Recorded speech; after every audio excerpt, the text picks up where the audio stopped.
बुद्ध और अछूत लड़की। आनंद भगवान बुद्ध के प्रमुख व प्रिय शिष्य थे।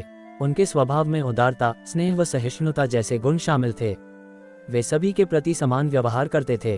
उनकी दृष्टि में कोई छोटा या बड़ा नहीं था। एक बार आनंद कहीं जा रहे थे। रास्ते में उन्हें बड़े जोर की प्यास लगी। आसपास देखा तो निकट ही कुआं दिखाई दिया। वे वहां पहुंचे। कुएं से एक लड़की पानी भर रही थी।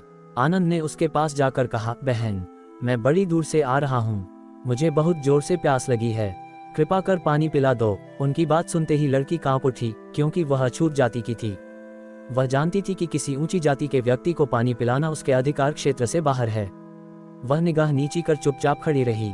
आनंद ने प्यास से व्याकुल होकर फिर कहा, बहन, तुमने सुना नहीं, प्यास के मारे मेरे प्राण निकले जा रहे हैं, मुझे पानी पिला दो। लड़की भयवश कुछ नहीं बोल पाए।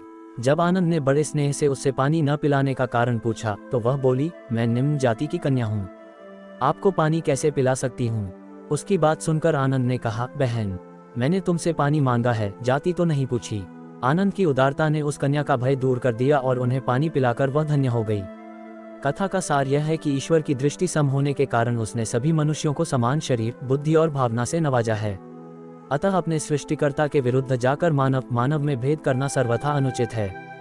फटेहाल व्यक्ति को सुखी बताया। एक बार भगवान बुद्ध अपने शिष्यों के साथ पाटलिपुत्र पहुंचे। सभी लोग एक विहार में रुके।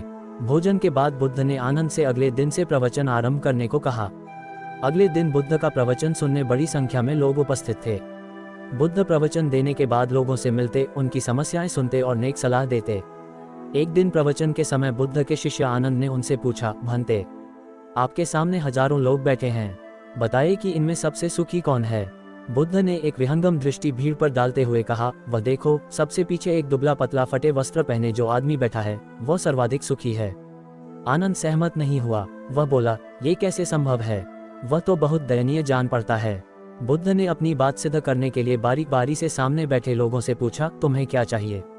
किसी ने संतान मांगी तो किसी ने मकान, कोई रोग मुक्ति चाहता था तो कोई अपने शत्रु पर विजय। ऐसा एक भी व्यक्ति नहीं था जिसे कोई इच्छा न हो। अंत में बुद्ध ने उस फटेहाल आदमी को बुलाकर पूछा, तुम्हें क्या चाहिए। उसने हाथ जोड़कर जवाब दिया, कुछ नहीं। यदि ईश्वर को मुझे कुछ देना ही है तो बस इतना कर दे कि मेरे अंदर कभी कोई चाह पैदा न हो। मैं ऐसे ही स्वयं को सबसे बड़ा सुखी मानता हूँ। उसकी बात सुनकर आनंद से बुद्ध ने कहा, आनंद, जहाँ चाह है वहाँ सुख नहीं हो सकता। आनंद ने बुद्ध की इस शिक्षा को सदा के लिए गांठ बांध लिया। सार यह है कि लालसा से लोभ बढ़ता है, जो असंतोष का जनक होता है। यदि सही अर्थों में सुख पाना है तो किसी लालसा की बजाय उपलब्ध स्थितियों में संतुष्ट रहना चाहिए। बुद्ध का भिक्षु और वासवदंता। बुद्ध का एक शिष्य उनका उपदेश सुनकर भिक्षु हो गया। वह एक दिन नगर में भिक्षा मांगने गया। नियम था कि 3 घरों में भिक्षा मांगी जाती थी। बुद्ध के लगभग सारे शिष्य युवक थे। ये भिक्षु युवक भी शरीर से गठीला और सुंदर था।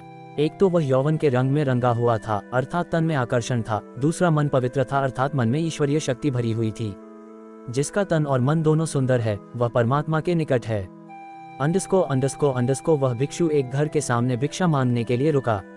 वह मकान वासवदंता नाम की एक वेश्या का था।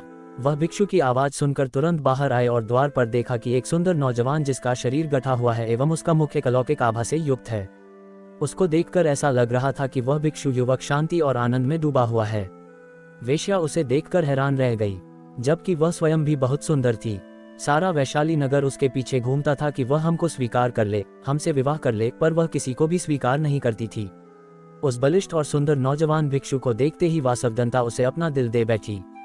उसने भिक्षु से कहा, घर के भीतर आओ, तनिक बैठो।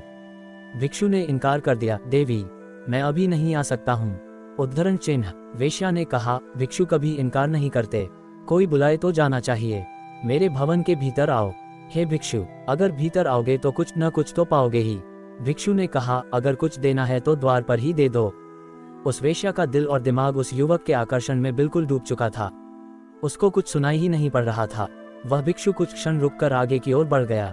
दासी ने आकर कहा, अब द्वार पर कोई नहीं है, भीतर चलो। वासवदंता की तंद्रा टूटी। वह बहुत दुखी और पीड़ित हुई। जब स्त्री के प्रणय निवेदन को कोई पुरुष ठुकरा देता है तो उसकी हालत बड़ी खराब हो जाती है। वासवदंता ने अपने जीवन में एक ही बार एक ही पुरुष के प्रति लगाव रखा था। उसने भी इनकार कर दिया, दिल टूट गया। उसने नृत्य बंद कर दिया, गाना बंद कर दिया। जो दिन भर मुस्कुराती थी और लोगों का मनोरंजन करती थी, वह सुंदरी वासवदंता बिल्कुल मौन हो गई। भवन के द्वार सबके लिए बंद हो गए। वह किसी से भी नहीं मिलती थी। कई धनाढ्य लोगों के निमंत्रण आते थे, आओ हमारे उत्सव में खुशियां बिखेर दो, किंतु वह इनकार कर देती थी। एकांत को उसने अपने जीवन का साथी बना लिया। दासी अच्छा अच्छा भोजन बनाती थी, पर उसकी भूख और प्यास को वह भिक्षु मानो सदा के लिए ले गया हो। वासवदत्ता को रात दिन वह भिक्षु याद आता था। वह बहुत कमजोर हो गई और बीमार रहने लगी। कहते हैं कि चिंता चिता से बड़ी होती है। चिता एक बार जलाती है और चिंता सदैव जलाती रहती है। वह कहीं आती जाती नहीं थी। एक ही स्थान पर लेटे लेटे उसके शरीर में कई जख्म हो गए। उसकी सुंदरता कुरूपता में बदल गई। अब उसे कोई देखना भी पसंद नहीं करता था। बहुत समय के बाद फिर वही भिक्षु उस नगर में पुनः आया। उसे मालूम पड़ा कि वासवदत्ता बहुत बीमार है, उसकी हालत बहुत खराब है। भिक्षु उसके द्वार पर गया। दासी ने जाकर कहा कि वही भिक्षु आए हैं। वासवदत्ता ने दासी से कहा, यहाँ पर मत आने दो। जब मैं सुंदर युवती थी, बहुत खूबसूरत थी, तब मेरा निवेदन स्वीकार न किया। अब मैं बदसूरत और बीमार हो गई हूँ। अब मैं इनके सामने कैसे जाऊँ? नहीं जाऊंगी। पर भिक्षु आ गए। हे देवी, आज तुझे मेरी जरूरत है। उस समय तुमको मेरी जरूरत नहीं थी। उस समय तेरी सुंदरता, तेरे नाच गाने से मोहित होने वाले हजारों थे, किंतु दुख की घड़ी में सब दूर हो जाते हैं। अब तू चिंता न कर, शर्मिंदा मत हो।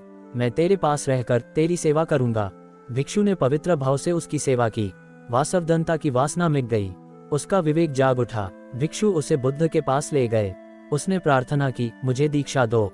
बुद्ध से दीक्षा पाकर वह भिक्षुनी हो गई। अपना जीवन पतित से पावन कर लिया।